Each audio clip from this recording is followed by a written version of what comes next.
দুর্দান্ত টেস্টে chicken কারির recipe নিয়ে চলে এলাম বাঙালিয়ানা জবার রান্নাঘরে। এখানে চিকেনটাকে খুব ভালোভাবে ধুয়ে নিয়েছি। এখানে 3 কিলো মতো চিকেন আছে। ম্যারিনেট করার জন্য ছোটো চামচে 3 চামচ নুন, 2 চামচ হলুদ গুঁড়ো, গ্রেট করে রাখা আদা, গ্রেট করে রাখা রসুন আর 500 মতন টক দই দিয়ে খুব ভালোভাবে চিকেনটাকে ম্যারিনেট করে নেব। চিকেনটাকে খুব ভালোভাবে ম্যারিনেট করে নিয়েছি। ঢাকা দিয়ে দেবো প্রায় আধা ঘন্টার জন্য। এদিকে গ্যাস ধরিয়ে গ্যাসে কড়াই বসিয়ে দিয়েছি। একটা মশলা ভেজে নেব। তার জন্য 3 থেকে 4টে শুকনো লঙ্কা, দারচিনি, এলাচ, 1 চামচ ধনে গুঁড়ো, 1 চামচ জিরের গুঁড়ো একসাথে ভেজে নিয়েছি। মিক্সির বাটি নিয়েছি, তাতে 2 থেকে 3টে পেঁয়াজের টুকরো, টমেটোর টুকরো, রসুন, আমন্ড আর কাজু পরিমাণ মতো দিয়ে একসাথে পেস্ট করে নেব।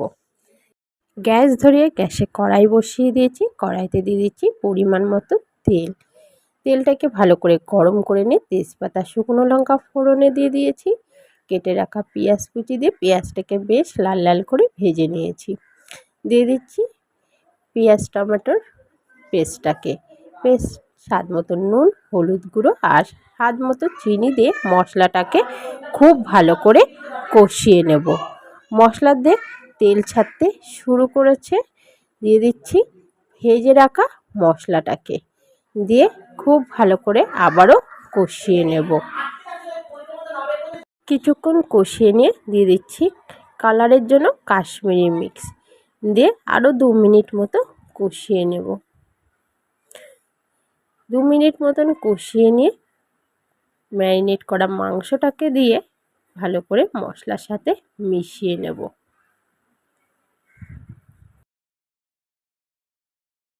মশলার সাথে চিকেনটাকে খুব ভালো করে মিশিয়ে নিয়েছি। ঢাকা দিয়ে দেবো। ঢাকা দিয়ে মাংসটাকে কষিয়ে নেব। মাংসটা থেকে প্রচুর পরিমাণে জল বেরিয়েছে। এক্সট্রা আমার কোনো জল লাগবে না, মাংসটা এই জলেই কিন্তু সেদ্ধ হয়ে যাবে।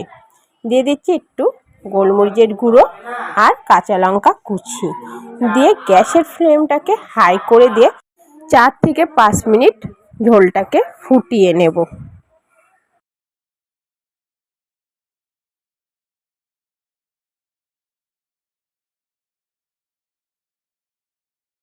তো 5 মিনিট পর দেখুন কত সুন্দরভাবে রেডি হয়ে গেল চিকেন কারি এই সুন্দর রেসিপিটা। রেসিপিটা ভালো লাগলে অবশ্যই কমেন্ট করে জানাবে আর লাইক শেয়ার করতে একদমই ভুলবেন না। আর যেসব বন্ধুরা আমার চ্যানেলে আজকে নতুন তারা অবশ্যই চ্যানেলটিকে সাবস্ক্রাইব করে পাশে থাকা বেল আইকনটি ক্লিক করে দিও। আমার ছাড়া রেসিপিগুলি সবার আগে নোটিফিকেশনের মাধ্যমে তোমাদের কাছে